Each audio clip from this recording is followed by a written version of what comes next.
happening, guys? It's your girl Minna. Welcome back to my channel. You already know what it is. Big up to everyone locked in on this, I would say, beautiful Wednesday day, but it's not a beautiful day. But big up to everyone locked in. You guys know what it is. As always, be sure to hit the like button and subscribe if you are new here. If you want to join the members gang, or as we call it here, the minions gang, you can.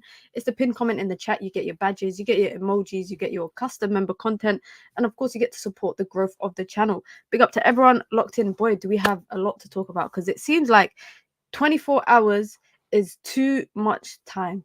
I swear, between the last stream that I did and this stream now, so much has happened, and it's not good. It's not necessarily good, and it's not all necessarily bad. So we're going to talk about all of that stuff. We've got some Frenkie de Jong talk that seems to have resurfaced again, and it seems like Manchester United reportedly have legitimate interest in striking a deal with Barcelona, and they're exploring that. We're going to talk about that. We're going to talk about the idea of Sanderberg and Yusuf Fofana. Those could be the two main targets for Manchester United in the midfield. We're going to talk about that, and of course all the other alternative targets. We're going to have a quick update on Scott McTominay's situation with Fulham, an update on Wan-Bissaka's situation with West Ham. We're going to talk about Victor Lindelof. We're going to talk about Casemiro. We're going to talk about Ivan Toney. We're going to talk about a lot of stuff. Guys, we're going to talk about a lot of stuff. So big up to everyone in the chat. Like I said, be sure to hit the like button. Be sure to subscribe. It's the daily dose of Minna. I don't know. I like that name. I really like that name. It took me quite some time to finally come up with a name for the daily streams that we do here on the channel, but that is it. Daily dose of Minna, man. You guys know what it is. And if you did not see, I dropped a short video yesterday, 5 minutes or even less than that. And if that's something of interest for you, where you like quick roundup news every other day or every couple of days, let me know and I'll work on that. So go over there after this stream and go check that video out, and let me know in the comment section if it's something that you want to see more of. But like I said, guys, be sure to hit the like button. Be sure to subscribe. What news should we start with?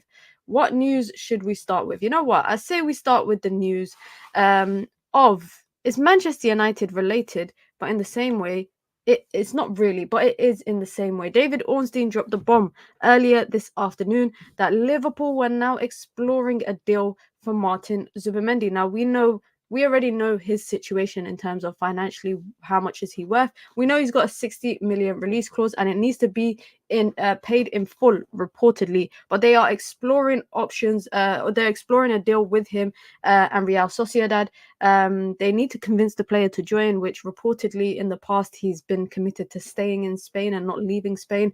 But that is a legitimate target for them. What does that mean for Man United? That could possibly mean one less player in midfield as an option. Now, we already know Man United have pulled out of the race for Manuel Ugarte. Martin Zubimendi was probably the name that we saw a lot, and also probably the more expensive option out of all the other options that Manchester United have kind of been linked to. Of course, with his release clause, that makes him a bit more expensive, and Manchester United this summer in particular have not paid release clauses. They've negotiated ways to find a way out of paying a release clause. Example, Joshua Zirkzee. So there was no real cemented information, I would say, about Manchester United and Martin Zubimendi. There was just reports that he was on the list of possibly one out of like 7 midfield targets for Manchester United. Arguably, I would say a very technical player out of all the midfielders that Manchester United have been linked to. So we're going to have to keep an eye on that. We're going to have to keep an eye on that situation. I'm going to save the Frenkie de Jong talk. I'm going to save that. I'm going to save that for later in the stream when we talk about all the midfielders. And another situation that has again resurfaced, is the idea of Manchester United signing Ivan Toney. Reportedly, Manchester United continue to remain interested FC, because you know that's what Manchester United are. Manchester United reportedly continue to keep interest in Ivan Toney, and Brentford reportedly could be tempted to sell him for around 40 million. So we've seen that price kind of decrease. We've seen the price go from 70 to 60 in the early stages of the transfer window, and now it's gone down to 40 million. Now, what do we know? We know Ivan Toney's in the last year of his contract. We know Brentford will lose out on him on a free next summer if they're not able to sell him. We see other clubs like Crystal Palace cashing in on players. They sold Michael Olise for 65 million euros. Now they're selling Mark Gahey for 65 million pounds to Newcastle, and also Bournemouth are selling Dominic Solanke for 60 million to Tottenham Hotspurs. So obviously Brentford are probably looking now at the market and thinking this is the best time for them to try and cash in. Now, would Ivan Toney make a big difference for Manchester United? Absolutely. Absolutely. But some, I would say, would argue that Manchester United have more damning issues in the team right now than signing a third striker. And I'm not saying in any way that Ivan Toney is not better than Højlund and he's not better than Joshua Zirkzee, but Manchester United don't even have a midfielder yet. They don't even have a starting centre-back for the next couple months that they've brought in this summer. Fun fact, Manchester United have not sold a player of the starting 11 from last season.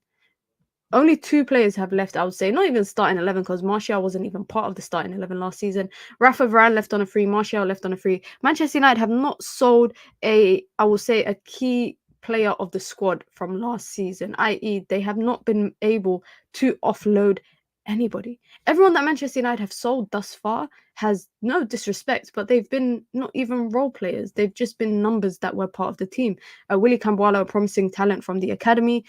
Donny van der Beek, his career was over at Manchester United a long time ago. So Manchester United haven't really been able to sell.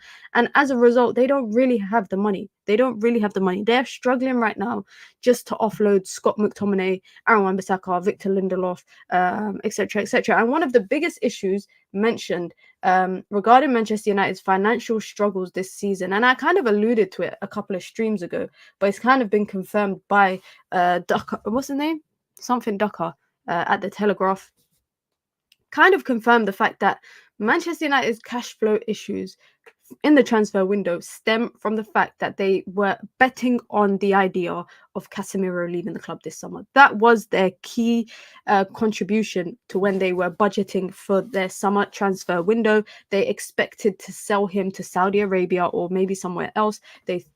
But fun fact, guys, and I said this again, and also, can I just say, I'm not saying I'm a tier 1 source, but I did say this, that no one came in for Casemiro. No Saudi team. Remember months ago, we were talking about Al Nassr, a reunion with Cristiano Ronaldo. I was telling you guys for a minute that no Saudi team was coming in for Casemiro. And that is the biggest issue for Manchester United financially right now. There's 2 issues for Man United financially. 2 big revelations that I would say have come out over the last 24 hours. One of them being the fact that Man United cannot offload Casemiro, and that is their bottleneck. Yeah, so Casemiro is the bottleneck. Essentially, that is the case. Another issue for Manchester United when it comes to offloading players, you lot are probably thinking, why are the Glazers on my screen? Well, reportedly, a number of players at Manchester United, and this is just reportedly, guys, yeah, so this is not we're just going off of speculation, and this is a trusted source. I will say this is a trusted source. I tweeted about it last night. Reportedly, a number of United players have negotiated a clause in their contract that if Manchester United decide to trigger their 1-year extension to protect resale value, the player then gets half of the fee. Can you believe that? And this kind of makes a lot of sense. This makes a lot of sense as to why Manchester United have not been able to sell players, why Manchester United trigger a 1-month extension for players and then just let them leave on a free. This is not down to INEOS, by the way. This was under the Glazers and under certain CEOs, etc. Reportedly, Manchester United players, just a select number, but not everybody, but a number of them, quite a big number of them, that had a 1-year option clause in their contract, negotiated the fact that if Manchester United decided to trigger their 1-year extension to protect their resale value so that they can get some money for them after that, instead of them leaving on a free 12 months earlier, then that player would get half of the fee. Can you believe that? Can you believe?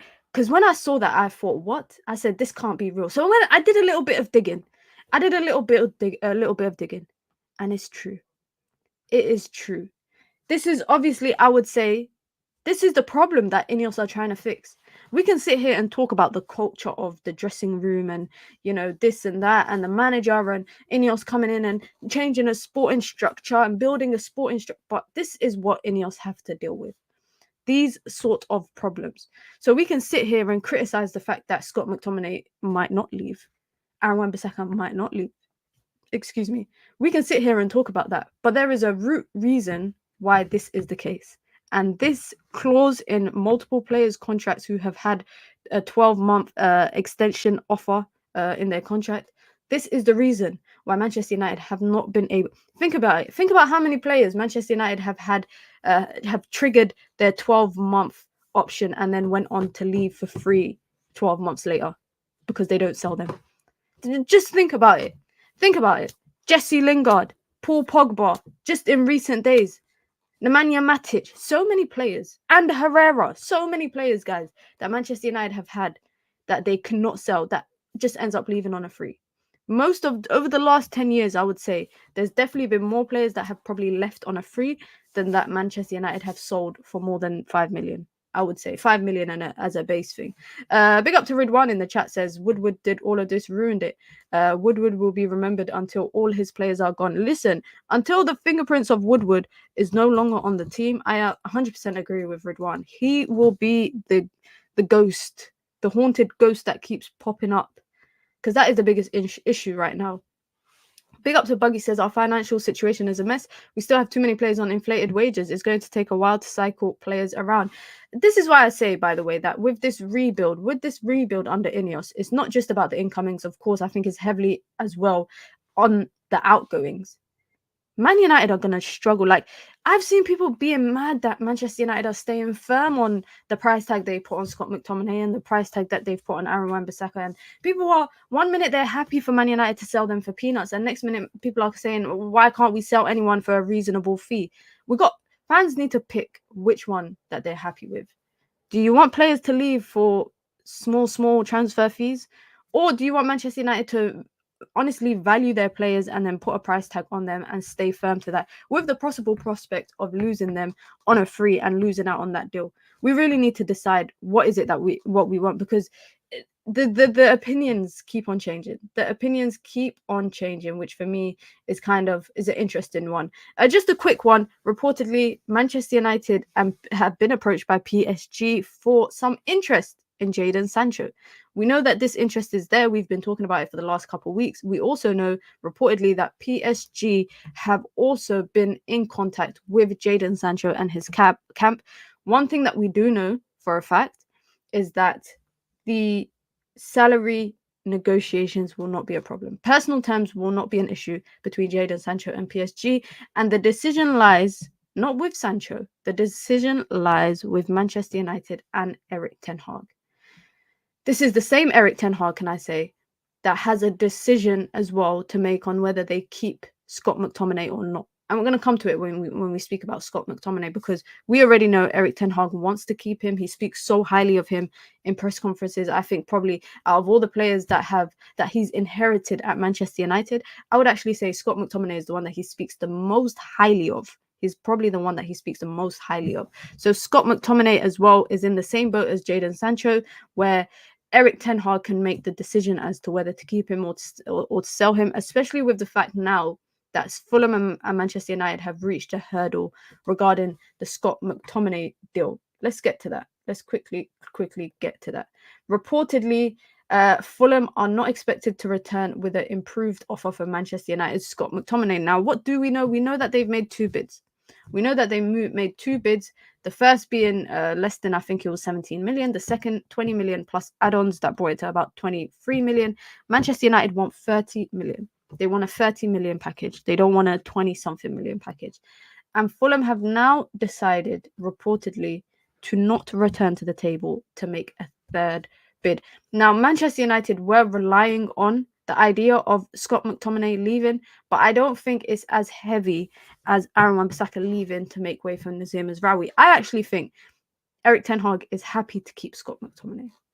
You know why? Because if shit goes wrong in a game and you're chasing a goal, just throw Scott McTominay on. He did it last season. It worked for you last season. That's like your Hail Mary where you could just put Scott McTominay on. Now, of course, out of all the players at Manchester United right now, damn, the sirens have started already outside. If you're in the UK, guys, I hope you're staying indoors today. I've been getting phone calls and text messages of like friends and family telling me to stay in. And I'm like, what, me staying? You lot don't know what I'm on. But honestly, if you are in the UK, I can hear so much police sirens outside right now. I hope you guys stay in and you stay safe. But quickly back to Scott McTominay. I think Manchester United would be happy to keep him. They might lose out on sell value. They might lose out on a transfer fee. But I think if Erik ten Hag gets the option to make a decision, i.e., do we accept the 23 million that they offered, or do we wait out for 30? then I think that they would actually be happy to keep him. Now, big up to Abdullah in the chat that just dropped this, because I was actually coming to Aaron Wan-Bissaka. Says, reportedly, a lot of the details between Man United and West Ham have been agreed, but contractual details and terms of Wan-Bissaka's departure with United are still to be finalised. We spoke about this yesterday, can I say? We spoke about this yesterday very briefly, but what is the issue between Manchester United and Aaron Wan-Bissaka? Aaron Wan-Bissaka has agreed personal terms with West Ham. West Ham and Manchester United have agreed a fee. But Aaron Wan-Bissaka and Manchester United cannot come to an agreement of the salary difference if he leaves the club. He's currently on 90k a week at Manchester United, and West Ham have reportedly offered him 50k a week. So for the 1 year left of his Man United contract, in a contractual obligation, Aaron Wan-Bissaka is entitled to what he has signed with Manchester United. So what does that mean? 40k difference. The difference of the 40k, 50k from West Ham, 90k from Man United, that's a 40k variance. That is a £2 million, or just above, slightly above £2 million for the year. Aaron Wan-Bissaka is holding out for that. And he's entitled to it. He's entitled to it. Manchester United, however, reportedly are hoping that West Ham will incur that cost. So it's a cost that they can put on top of the transfer fee. I don't think they'll do it. I don't think that they will do it. And I think that similar to Harry Maguire last summer, I really think that they will wait out. They will really, really push West Ham to the limits on that. Because one thing they do know, and this is what a lot of people don't talk about, one thing we know is that Aaron Wan-Bissaka wants to join West Ham. He wants to join West Ham, number one. Number two, West Ham need a right back. They actually need a right back. There is no, there's no way that they go into the season without one. They need a right back. Now, similar to Manchester United trying to offload Aaron Wan-Bissaka, I'm sure you guys also saw the news yesterday about Denzel Dumfries. Ornstein dropped a bomb. When I saw a tweet that said Ornstein Man United, I thought this is the tweet. This was not the tweet. This was not the news I was expecting. And it's not the news that I wanted to hear personally. But reportedly, Denzel Dumfries is not looking to renew his contract at Inter Milan, meaning if he stays at Inter next season, he will leave on a free. His preference is... Damn, I'm hearing bare sirens outside. That's a lot of sirens. Damn. But anyways, Denzel Dumfries is hoping that Manchester United return for him. His commitment is to Manchester United. He wants to join Manchester United. However, Manchester United want Mazraoui. West Ham want Aaron Wan-Bissaka. The only way that Manchester United do not end up signing Nazir Mazraoui and they end up signing someone like Denzel Dumfries, reportedly, is if the Aaron Wan-Bissaka move to West Ham falls through. Aaron Wan-Bissaka's preference is West Ham. Crazy. You could play for Inter Milan, who are in Champions League, or you could go and play for West Ham, who are sometimes they're the top half team, sometimes they're a lower half team. But that could be the case. Now, Manchester United's preference, like I said, is Nazir Mazraoui. That's who they want. But the only way that they possibly go back for Denzel Dumfries is if Aaron Wan-Bissaka to West Ham falls through. And it could also, from a cash flow perspective, it could work for them. It could work for them because it could be a swap. It could be a swap deal that they've already explored with Inter Milan, the prospect of a swap deal. Now, I don't see it happening personally. I think the Nazir Mazraoui deal is a lot further ahead than, say, the Matthias de Ligt deal. But it's definitely something to keep an eye on. I mean, there's 3 days left until the Community Shield. And there's, 9 days left? There's 9 days left until the Premier League season starts, guys. 9 days. Man United still ain't got a defender. They still ain't got a centre-back. They still ain't got a midfielder. Man United will possibly go into the Community Shield against Manchester City with a worse starting 11 than they probably did in the FA Cup a couple of months ago. Which is interesting. It's really, really interesting. Let me see what the chat is saying. Big up to Ash says, so if Man United cut the price, would that mean West Ham will bump up his salary? Potentially. I think what Manchester United are hoping to do, and this is in reference to Aaron Wan-Bissaka, I think what Man United want to do is that 2 million difference between what Man United are meant to pay him and what West Ham are offering him, they want it on top of the transfer fee, which is probably why they're asking for, like, I think they've asked for 20 million. It's around 19 or 20 million, which is a mix of a base fee plus add-ons. I think the add-ons is like 4 million. So that would be the case. A big up to Amar says, United owe any player who trigger the 1 year a loyalty bonus, as they can't get that bonus as a free transfer. This happens with every player who signs that extra year. So why are we just hearing about that now? That's what I want to know. We're just hearing about this loyalty bonus now. I mean, a loyalty bonus is one thing, but getting half of a transfer fee, guys, that's not normal. That's not normal. Because now if I get sold for 20 million, you're telling me that I get a 10 million bonus, loyalty bonus. That can't be real. That can't be real. And you know what can't be real either? This here. Perfect segue, guys. That was a perfect segue. We are back. Like 2 years ago, we were here. 1 year ago, we were here. And now we are here again.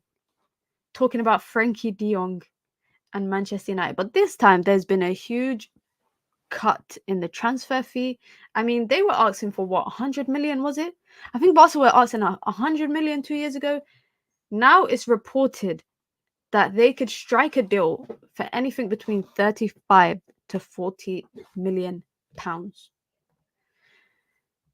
Manchester United have approached Barcelona over the possibility of signing Frenkie de Jong this summer. United have made an approach to Barca in recent days to understand his availability, with the Premier League side, Manchester United, open to completing a deal if a fee around 30 to 40 million can be agreed. Now, we already know that this is one of Erik ten Hag's key components. He's even spoken about it. He spoke about it in his Sky Sports interview that he done last season when United were struggling. He spoke about the importance of a key player, an integral part of the style of football you want to play.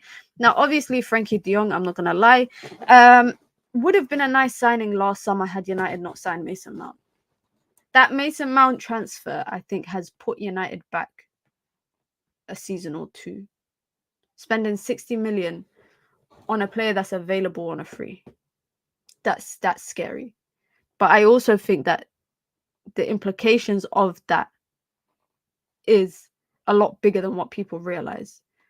Now, Man United find themselves going into a Community Shield or possibly into a Premier League game with the same midfield partnership as last season. The same midfield. Nothing's changed. Nothing's changed. And even then, if they get a midfielder, it will take some time to embed the midfielder into the team, which is why a part of me feels like Man United could end up going down the route of signing Amrabat, because you don't have to wait for him to kind of get to grips and get to terms with the team, etc. He's already been embedded in the team. He's got that experience already. Now, I'm not going to lie, guys. I am tired of the Frenkie de Jong talk. I'm tired of it. It's not going to happen. If it was going to happen, it would have happened 2 years ago. This guy doesn't want to come to United. He don't want a reunion with his uncle, Erik ten Hag. Even if United did sign de Jong, are you telling me United's going to have a starting 11 of de Jong, Antony, Martinez, De Ligt, Mizraoui, and Onana? Six of your starting 11 played at Ajax. That can't be real. That really, really can't be real. That is, to me, that's too unusual. I'm not gonna lie, that's too unusual. He's a great player, can I say? Frenkie de Jong is a top player, but in recent years, the injury issues that he's had, I think that should be enough to steer United away. Also, the fact that he's on a big salary too. Let's talk about Fofana. You lot know me. I'm a big fan of Yusuf Fofana. Do I think he's the right option? I think he's the right option for Manchester United if they sign him alongside someone else. I think what Man United need, they need someone that's good at duels, that's physical. But I don't think they're going to find what they need in the technical side of the game, the controller, the passer, etc. I don't think they're going to find that all those traits in one player. So they might have to get 2 for 1. And if Man United were shying away from the idea of spending 60 million on Ugarte, I think it could be great business if United sign Sanderberg and Fofana for 45. And you lot are probably thinking Mina has just plucked price tags out of the air. No. Reportedly, Burnley are willing to listen to a deal for 20 million. up to 20 million. And we already know Monaco want 30 million euros for Yusuf Fofana. I think they can negotiate. Man United should be able to negotiate. But what do we know so far? What do we know so far? We know that Manchester United have made contact with the agents of Yusuf Fofana to explore a deal for the summer. Reportedly 2 to 3 weeks ago, so even before they walked away from the Ugarte deal, 2 to 3 weeks ago, Manchester United had presented a project and the plans for him and the plans for the club to his agent and him. At this stage, there's been no concrete offer to Monaco, so no bid made to Monaco from Manchester United. But we also know that Fofana has agreed personal terms with AC Milan on a 4-year deal. That's what we know so far. And again, we also know that there's no agreement in place between AC Milan and Monaco. We also know that AC Milan are not going to pay 30 million for him. Before Man United actually came into the kind of race for Yusuf Fofana, Monaco were willing to sell him for 15 million euros to AC Milan. That's what they were willing to do. And now they doubled that price because Man United and Juve, I think, came sniffing around. Is he a bad option? No. But reportedly, Manchester United are not only looking at him, but they're looking at several other options. And these are where the names just kind of come flying. And why do I have a strong feeling? Guys, I've said this time and time again, by the way. Why do I have a strong feeling that Man United might not even end up with a midfielder? Just because we've spent so long. We've spent the best part of a month and a bit talking about midfielders. I can't remember when this midfield talk started during the transfer window, or even before the transfer window started. Now, reportedly, Man United are looking at several options, including Yusuf Fofana, which includes Richard Rios, that's a name that's popped up once or twice, Sanderberg, which is a name that we're going to discuss as well, Martin Zubimendi, of course, and Soufiane Amrabat. And last but not least, a new name that's popped up in the last 24 hours is reportedly Manchester United are looking at this guy. Wait, hold on. This guy right here. I got like 4 cousins that look like him, guys. I got like 4 cousins that look like this guy. Edison from Atalanta. This is another player that Manchester United are reportedly looking at. This is just a name that's popped up in the last, like I said, 24 hours. And it seems like by the way, reportedly, a lot of agents are now offering players to Manchester United because they know Man United are looking for a midfielder. Reportedly, Richard Rios is being offered by his agent. There's so many teams and agents that are now offering their players to Man United to kind of rectify and find a solution for their midfield. And this is like the 12th midfielder we've been linked to. If we count, Manuel Ugarte, Martin Zubimendi, Joey Verman, Sanderberg, Yusuf Fofana, Soufiane Amrabat, Adrien Rabiot, Richard Rios, this guy here. We've been linked to 9 midfielders, and I've probably missed a few names. But in the last 2 weeks, we've been linked to nearly 10 midfielders. And out of all of them, Manchester United have only agreed terms with one of them, in Manuel Ugarte. Now, the way that I see Man United are approaching this window is that they agreed terms with the player before they agreed terms with the club. That's it. That is what it looks like they're doing. Now, I don't see much in this. Oh, and this guy here. This is another player that Man United have been linked to. So that makes it 10 midfielders. That makes it 10 midfielders that Manchester United have been linked to thus far. Out of all of them, guys, I'm not going to lie. I have fully warmed up to the idea of Man United signing Sanderberg and Yusuf Fofana. It's not one or the other for me. For me, it's both. For me, it has to be both. I think if Manchester United do not get a player like Soufiane Amrabat in, then they need to get a player like Yusuf Fofana in. I think Yusuf Fofana has shortcomings, definitely, in his abilities that a player like Sanderberg can cover up for. Damn, I'm hearing helicopters now. You know the helicopters only come out when there's, I don't know, I need to check to see what's going on, because I was hearing sirens before, now I'm hearing helicopters. It doesn't look like anything's happening. There's an app, right, where you can be like in a chat with your neighbors, people that live in your neighborhood, and you could just update each other on things that you see. But yeah, I'm hearing helicopters. It's actually quite mad. It's actually quite mad. But big up to everyone. Listen, guys, be sure to hit the like button if you've just come through. You already know, man. You know the rules. You come in, you wipe your feet, you hit the like button. Oh, no, you say hi to everyone in the chat, and then you hit the like button. Manners. So make sure you lot hit the like button. If you want to join the Minions Gang, the membership club, you can. It's the pinned comment in the chat. You get your badges, you get your emojis, you get your custom member content, and of course you get to support the growth of the channel. And if you want to support the channel in alternative ways, you can by sending in super chats with your comments, with your questions, with your thoughts, and that of course supports the channel, supports me, keeps my lights on so that I can keep streaming and making content as much as I enjoy it. So make sure you check out all the different options, and if you're just new here, make sure you subscribe. Make sure you guys subscribe. But for me, like I said, I'm warming up to the idea of Sanderberg and Yusuf Fofana.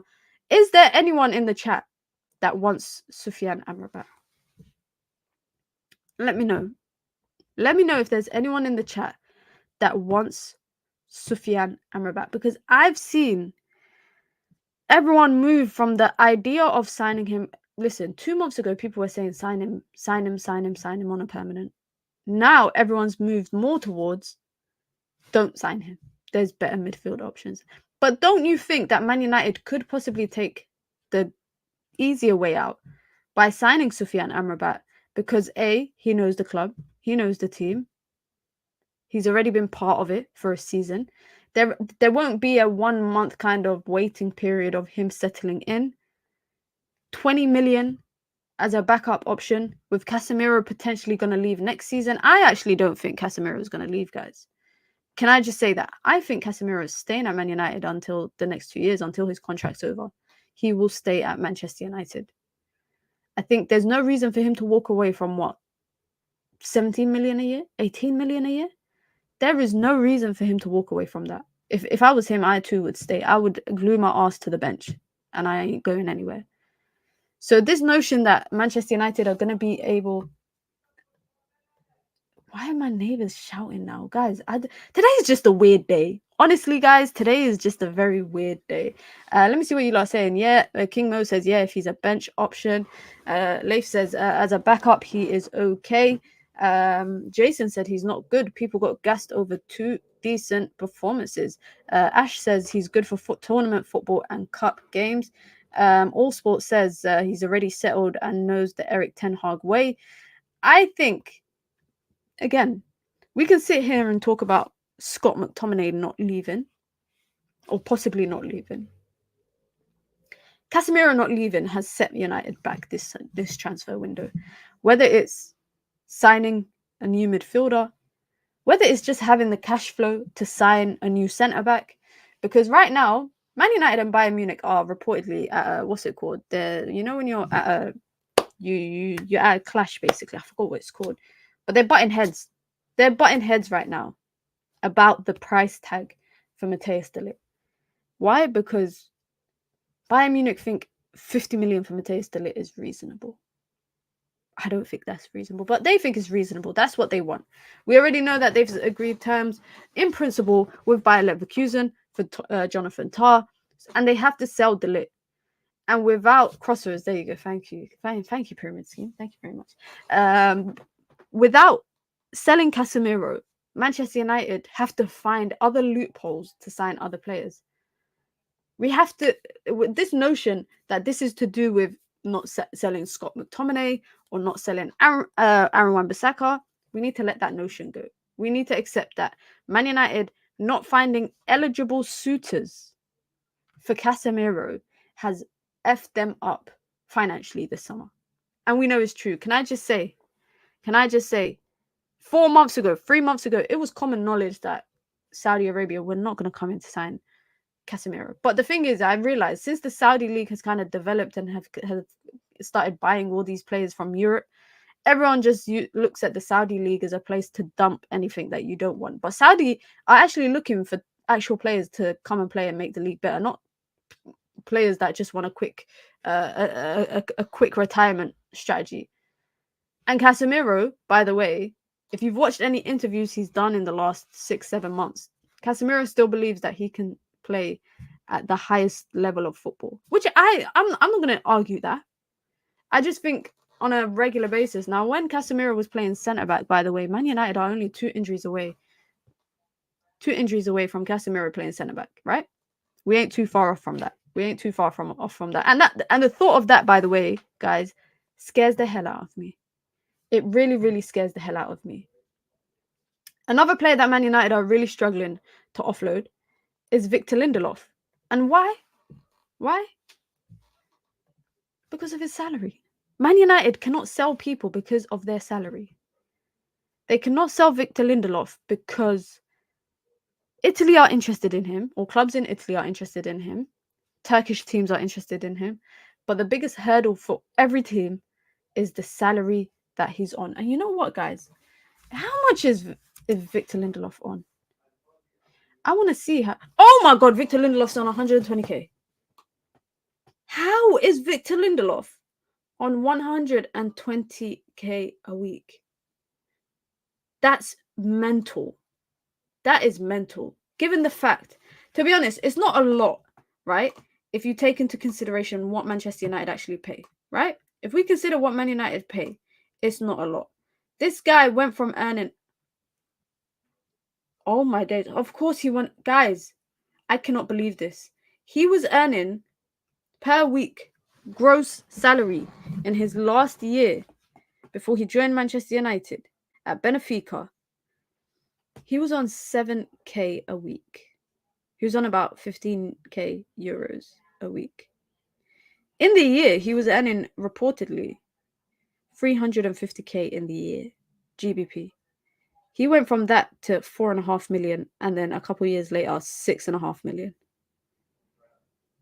Wow.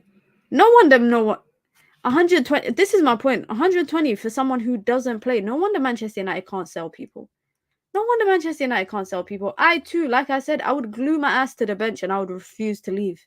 Because where else are you getting paid like this? Where else would any of these people get paid in such way? Nowhere. They wouldn't. They would not get paid anywhere else like this, which is quite ridiculous. 120k for someone that doesn't play often is a lot. Is a lot, and that's why also, can I say, Manchester United are struggling to sell him right now.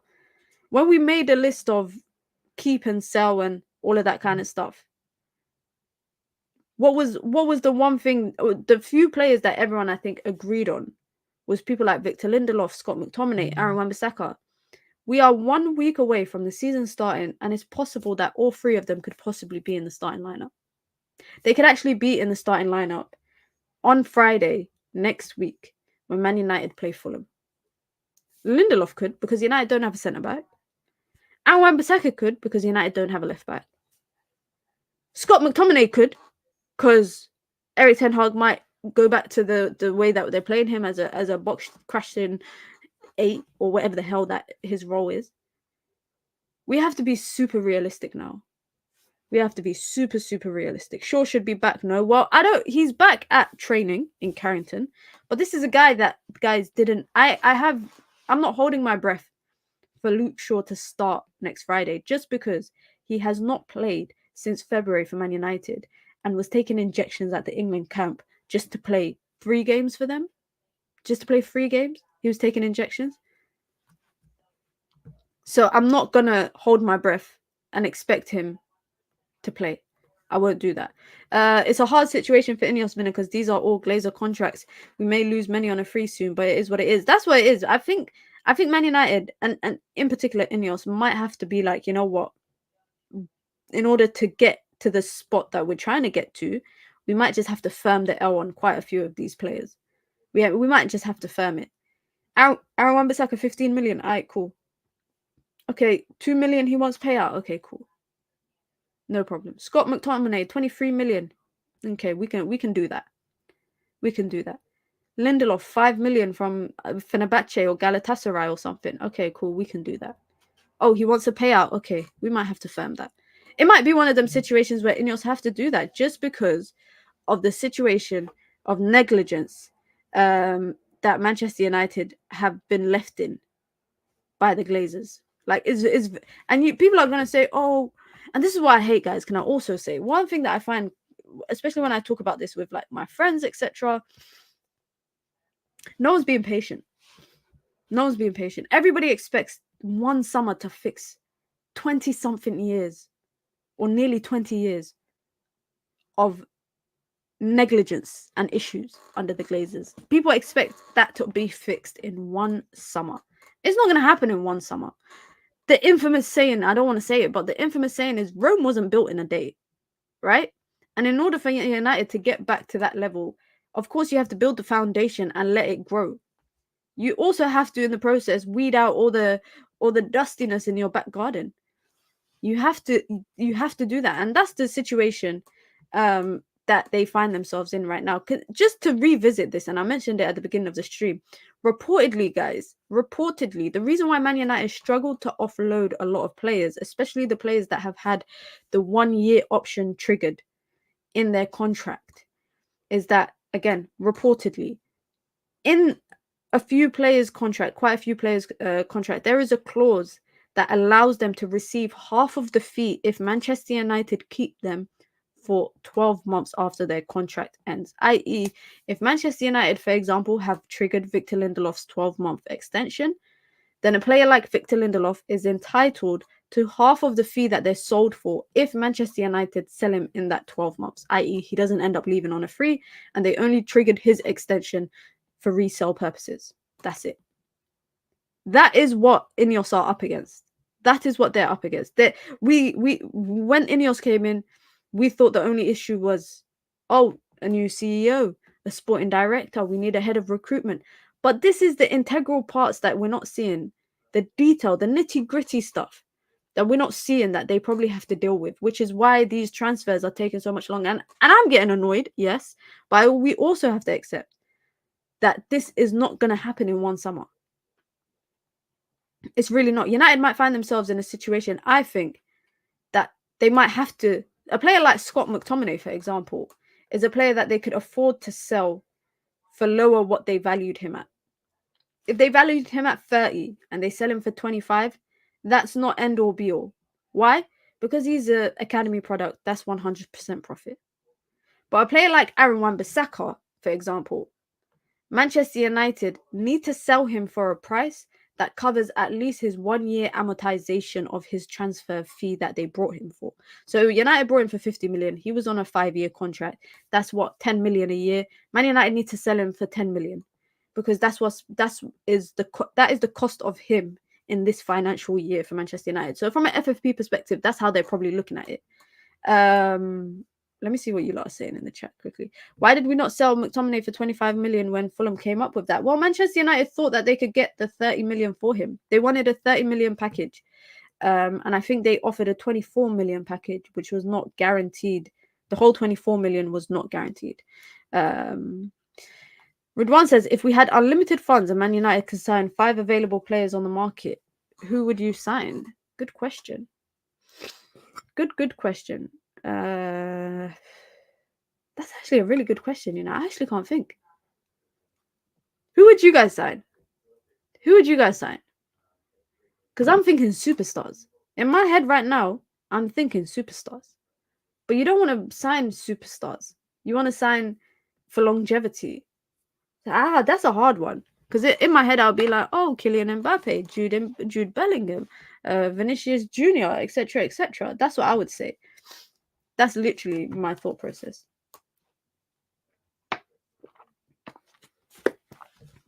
Let me see what you guys are saying. Super Scud says Solanke, Eze, Mark Gahey. So you're just keeping it in Premier League. All Sport says Mbappe, Rodri, Olmo, Rudiger, Bellingham. So basically you're taking half of Real Madrid. Elite Baller says Kadioglu, Berg, Fofana, Toney, and De Ligt / any centre back. I would sign Camavinga. I would sign. Let's not kid myself. I will sign Jude Bellingham and I would sign Kylian Mbappe. You know, the world of number 9s are horrible, guys. The question is, Ash, if we had unlimited funds and Man United could sign 5 available players on the market, who would you sign? Oh, 5 available players. Okay.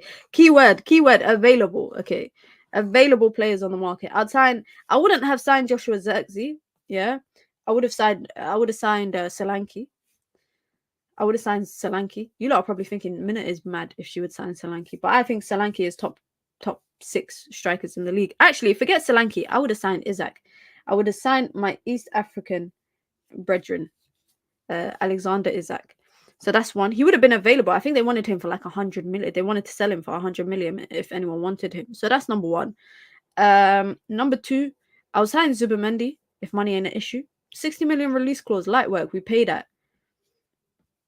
I would also sell. If we are dreaming, why not Yamal? I would sign Dani Olmo. Yeah, he's available. Obviously, he's going to Barca now, but I would sign him. So that's we got a 10. We got a who else? We got a striker, Jamal Musiala. But where would you play Jamal Musiala if you were signing Dani Olmo? This is what United have done to us, guys. We're sitting here talking about dream signings if we had unlimited funds. If you had unlimited funds in life, guys, what would you buy? What would you buy, huh? Forget that. That is more realistic. Talking about unlimited funds for Man United, we know that's unlikely. It's more likely that I'd probably win the lottery, and I don't even flipping gamble. I don't even gamble. But if I had unlimited money, I would buy a private jet. That's what I would do. I would buy a private jet. I would buy property, but I'll buy it outright. I wouldn't buy it on a mortgage because, you know, interest and all of that stuff. So I'd buy it outright. I would buy a house for every single one of my siblings. Every single one of my siblings, I'll buy them a house. But then I'll buy them a house like in the same neighborhood. So like I just have to cross over the road when I want to go see them. That's it. I just have to cross over the road.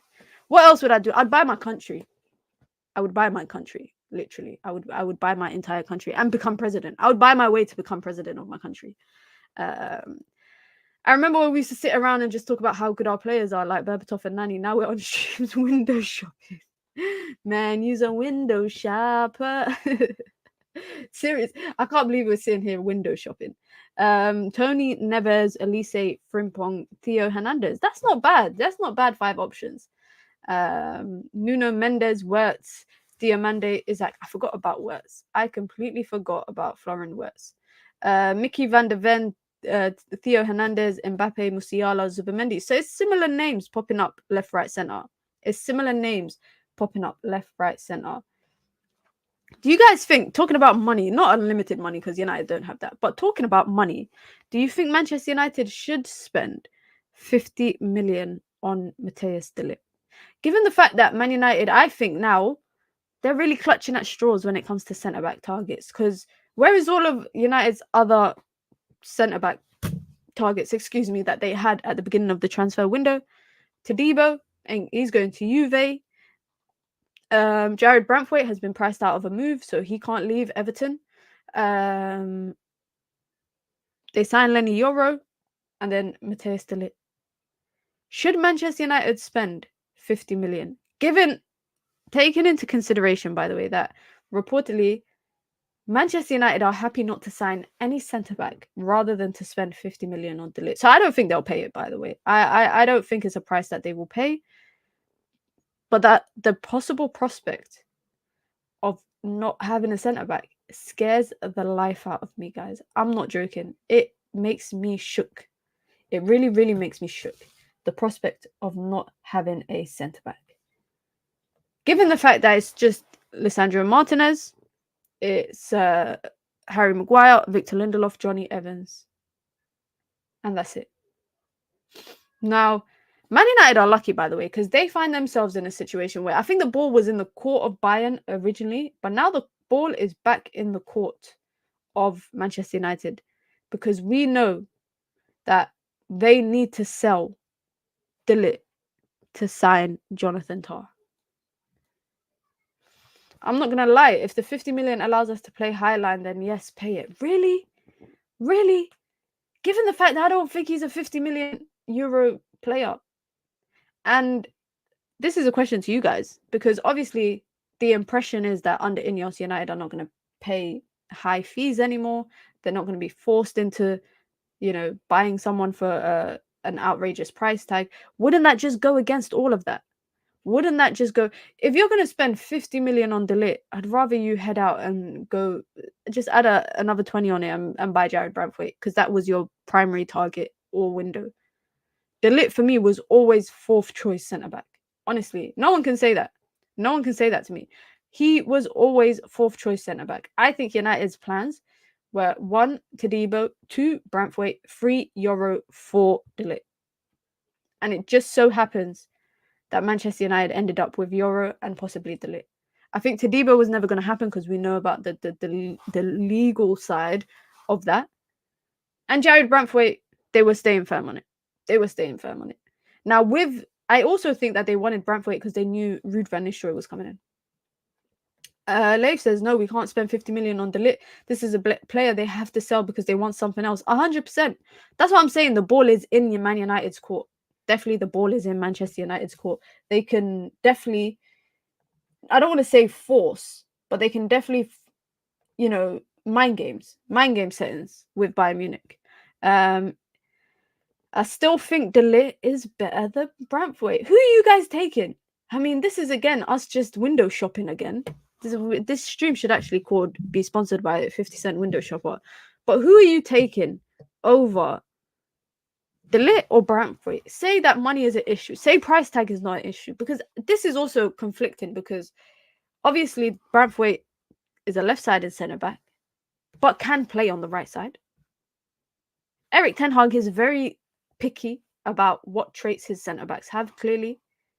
Ligt is by the way, when I watched the video, I think it was the video on United View when they did a video with the We Talks Ajax lot. The way that they spoke about Ligt, obviously he was a captain at 18. I don't think it's United are buying him just for his playing ability. I think they're also buying him for his influence and his characteristics and his personality and his leadership, which is something you can't buy. It's something in a centre-back you can't buy. You either got it or you don't. You either got it or you don't. We should sign David Hanko. He can also play left back. The problem is, I don't know if United want to spend 30 million for him, since we are planning to go for Branthwaite next year, who's a left-sided centre-back and left back. If United buy a fullback, I think that they should just buy a out-and-out fullback. That's it. That's what I think they should do. You lot all saying Ligt, by the way. Everyone's saying Ligt. All Sport is the only one that said Branthwaite over Ligt. Big up to Aki, been a member for 9 months, says, should we snipe Solanke from Tottenham? Brother, we ain't even got 65. We ain't got 60 million. We do not have 60 million to spend on a striker after we just spent 35 million on Joshua Zirkzee. So we definitely cannot snipe Solanke from Tottenham. It's funny though. I did think Tottenham would end up with Ivan Toney. I did think Tottenham would go for Ivan Toney. But now it does seem, let me just run that information back. Now it does seem that Brentford are reportedly happy to have anything within 40 million. They could be tempted to sell Ivan Toney for 40 million. And again, this is just wishful thinking, right? This is just wishful thinking. But had United been able to sell players in the window, this is an option they probably could have explored. It's an option that they probably could have explored. It's not that Ligt is better, but if he could stay fit, he would become a crucial player for us. Branthwaite is the future, I guess, but Everton are trying it on with that price tag. Listen, that price tag is going to possibly come back and bite them in the arse. It's going to come back and bite them in the arse. It's frustrating that we haven't seen Zirkzee kick a ball yet for Manchester United. You know what's crazy, guys? I am not that excited to see him play. Like, I'm not, like, how do I put it? How do I put it? When I say I'm not excited to see him play, it's not that I'm not looking forward to see him play, but I'm not like, oh, I can't wait, Zirkzee ball, Zirkzee ball, Zirkzee ball. I'm just not excited. I don't know what it is. I don't know what it is. Maybe it's just me am I being a bad fan? Am I being a bad fan, guys?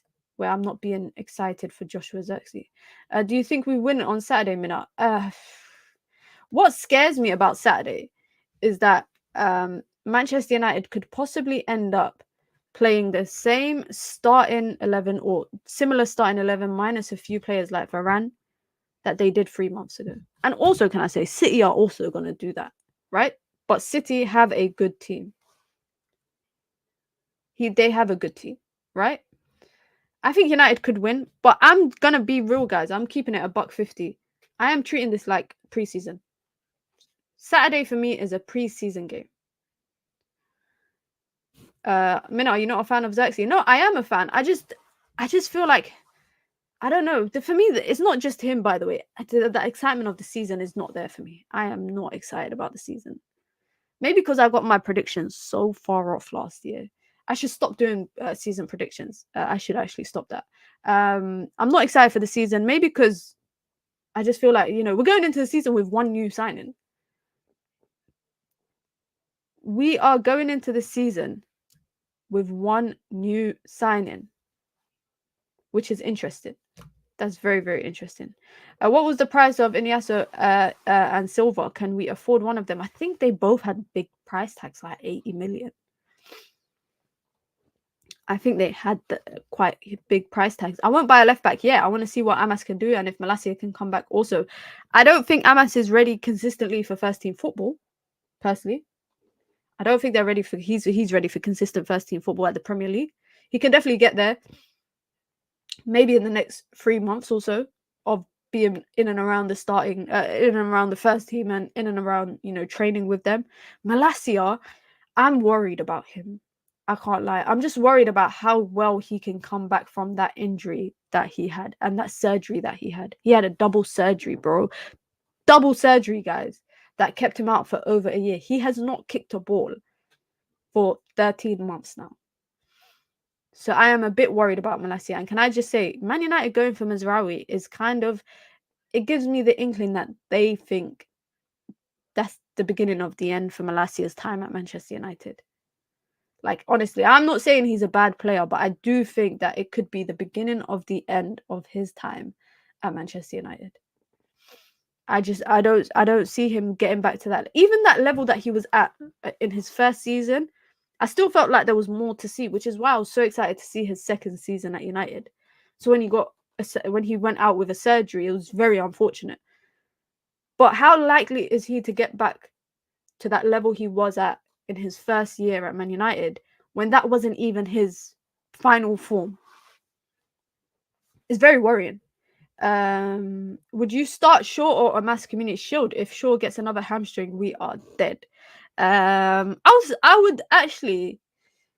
would start Amas, given the fact that he's played regularly throughout preseason. And like I said, you lot might not rate me, but Community Shield for me is just another game to get to see everyone play 90 minutes. It's not like the FA Cup or the Carabao Cup. It's not a cup. It's not a cup. I would start Amas. I wouldn't start Shaw just because Shaw has not trained consistently with Man United. He hasn't played since February for Man United. He was taking injections to play for England at the Euros, and he didn't come back for England until what? Round of 16, was it? Or was it the quarters? I can't remember. It was the quarters or round of 16 where he made his first appearance for England in the Euros, meaning it took a good 3-4 games for those injections to kick in for him. I would not start Luke Shaw. I would not start Luke Shaw at all. And that's just my opinion.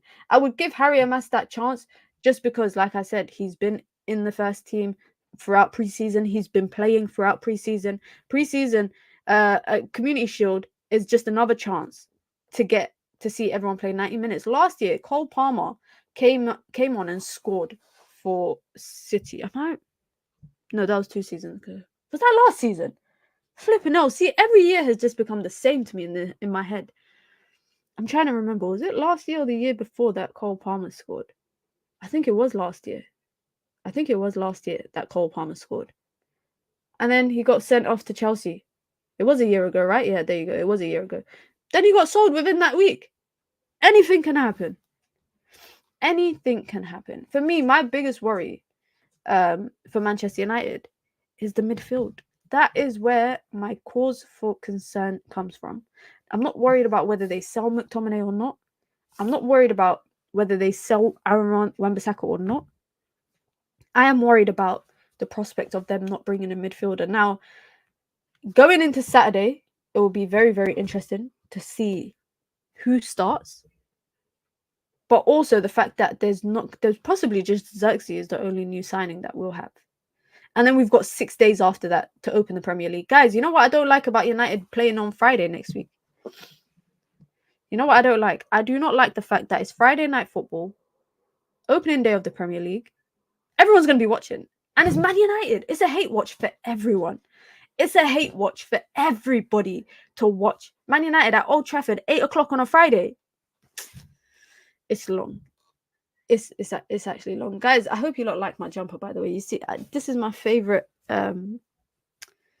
I don't really go to concerts, but I've been to one concert and I brought merch because it's my favorite artist's album. So I'm trying to get the graphic in the shot. But honestly, All Eyes on Me special. Listen, that's a serious hate watch. That is a serious hate watch.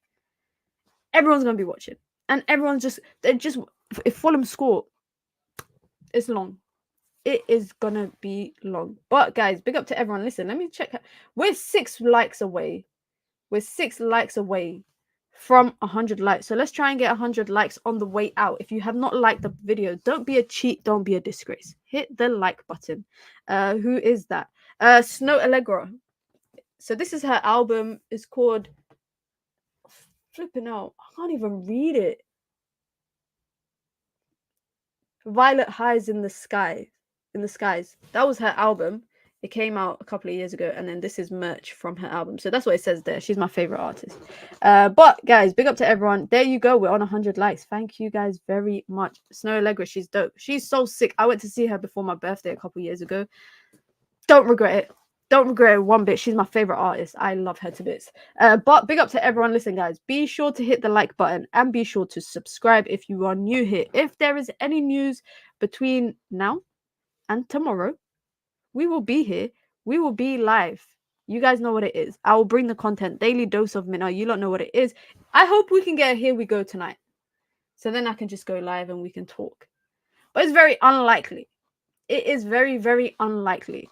But like I said, guys, be sure to hit the like button. Be sure to subscribe. If you are in the UK, this is a message for my people in the UK. Be safe. Stay safe. Your family, your friends. I hope you guys all stay safe. Take care of each other. Check in on each other. And just stay safe, guys. Just stay safe. There's a lot happening in this world.